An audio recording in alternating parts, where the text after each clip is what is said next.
couleur bleu, blanc, rouge. Trois mots, arrestation, jugement, prison. Mesdames et messieurs, très chers abonnés de la salle Congo Télévision, bienvenue dans cette émission Droits et obligations. Sur ces plateaux, en tout cas, j'ai le réel plaisir de le partager avec Maître Jack Moussensé, à qui je dis bonjour. Bonjour madame, Comment vous allez? ça va tout doucement et vous? Oui, oui, ça va très bien, merci.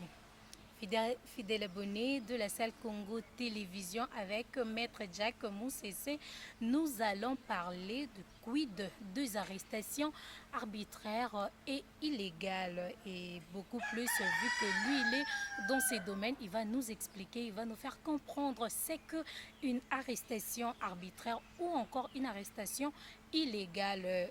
Dans ces cas, je vous invite à prendre les papiers, les stylos pour noter parce que ce sont des enseignements qu'il faut vraiment noter pour ne pas se perdre dans la société qui est remplie de droits et devoirs. Maître Jack Moussensé, parlons un peu de l'arrestation arbitraire. Qu'est-ce que l'arrestation arbitraire? Merci madame Chance pour la parole accordée. Je suis toujours heureux de partager le plateau avec vous à chaque fois que j'ai l'invitation. Votre question est basée sur l'arrestation arbitraire et la détention illégale, je pense. Voilà. L'arrestation arbitraire, par des termes basiques, ce sont des arrestations qui ne suivent pas à la loupe la loi. C'est-à-dire, la personne qu'on doit impérieusement arrêter ou nécessairement arrêter, mais on ne suit pas des règles qu'il faut. Et vous pouvez donner des exemples? Je vous donne un cas qui est assez souvent dans notre société. Tu vas trouver un monsieur qui n'a pas de problème en soi, qui est en cours de route en train de marcher, et le policier l'appréhende comme ça pour lui dire qu'on l'a arrêté. Sont parmi des cas, des cas sont légion, si on peut dire. Si je peux juste illustrer ces cas-là, on arrête des gens comme ça en cours de route, chemin faisant. On arrête même des gens,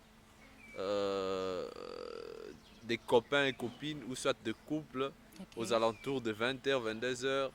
Ils disent amour annexé, bakangi bango. Ça arrive souvent ici à Kinshasa. Oui. Très, très, très fréquemment d'ailleurs, ça arrive. Et qu'en est-il de la détention illégale? Bon, la détention illégale, par essence, ça veut dire tout simplement l'effet de détenir une personne illégalement, contre la loi sûrement. Par exemple, vous arrêtez la personne qui est en train de vaguer inutilement, mais avec ses pièces d'identité et consorts, sans qu'il y ait aussi un préjudice qu'il a causé à la société ou qu'il a commis une infraction. Vous les détenez quelque part, au-delà de 48 heures, 72 heures.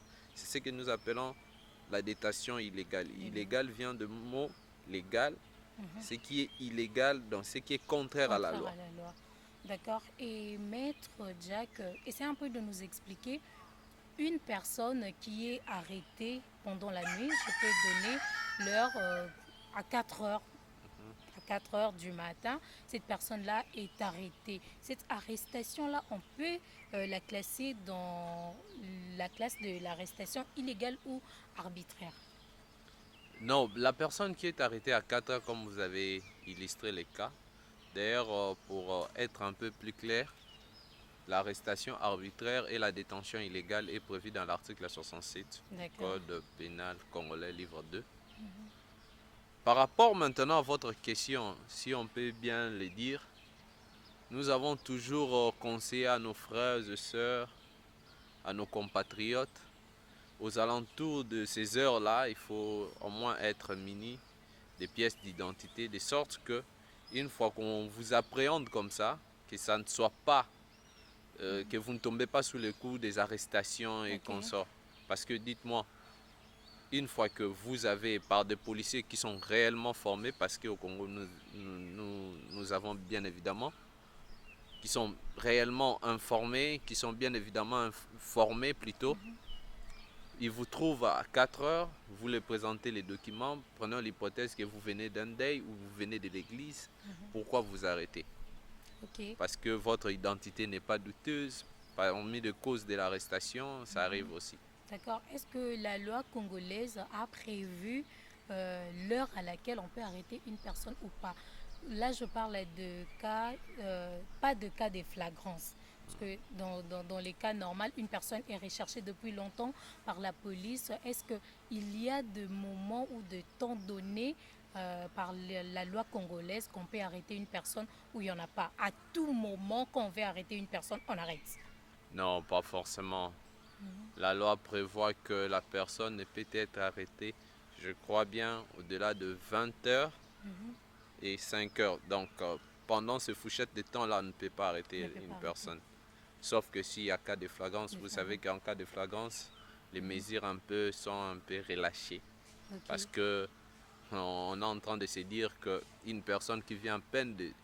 De battre commettre. son frère, Voilà. on ne va pas les laisser comme ça. On Mhm. doit sûrement l'arrêter pour Mhm. poursuivre les enquêtes plus tard. Mais maître, vous êtes conscient que ici au Congo, on a eu plusieurs cas où on a arrêté deux personnes, pas dans les cas de flagrance, mais on arrête une personne en plein milieu de la nuit et comme ça, la personne qui dormait, on vient l'arrêter comme ça. Vous, vous êtes dans le domaine du droit. Vous n'organisez pas peut-être de conférences, vous n'organisez pas de formation quelconque pour avertir la société, pour aider la population à en savoir plus sur ça. Non, Madame Chance, c'est tout à fait normal ce que vous êtes en train de dire. Au Congo, il y a des cas pareils.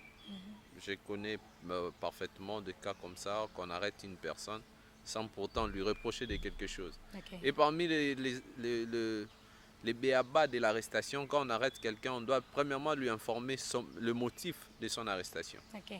Mais il arrive que on arrête une personne comme ça sans pourtant l'informer. D'ailleurs, le motif de son arrestation, on les détient là pendant un laps de temps. Et c'est ce que nous refusons jours et nuits.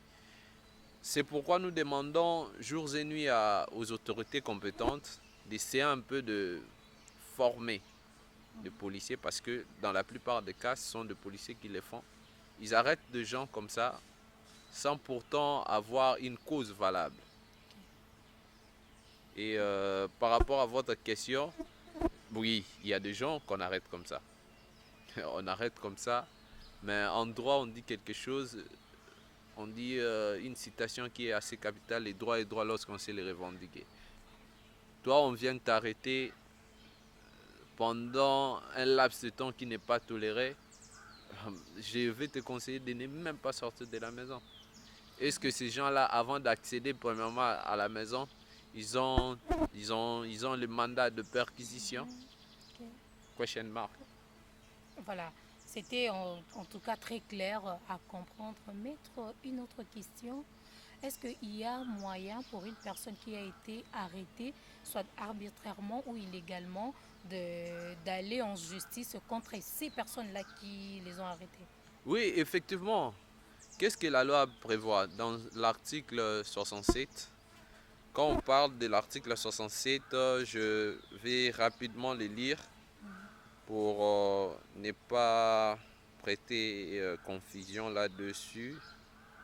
L'article 67 du code de procédure pénale, et pas du code de procédure pénale, l'article 67 du code pénal congolais, livre Ok. 2, est puni d'une servitude pénale d'un an, d'un à 5 ans, est puni d'une servitude pénale d'1 à 5 ans celui qui par violence, ruse, menace, enlève ou fait enlever, arrête ou fait arrêter arbitrairement, détenu ou fait détenir une personne quelconque. Par là, on veut dire tout simplement, il y a bel et bien une brèche qui se laisse à notre disponibilité de traduire ces gens-là à la justice. Nous sommes aussi disposés de les accompagner jour et nuit. On porte plainte aux OPJ, ainsi de suite. Ok. Et d'ailleurs, ce que vous venez de dire là, ça me pousse encore à vous poser une question. on porte plainte auprès des OPG. Imaginons c'est l'OPJ qui avait arrêté cette personne arbitrairement.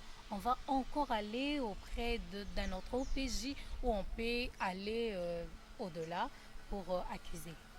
Non, ce que nous devons noter, chaque autorité, que ce soit judiciaire, est toujours justiciable. Ok.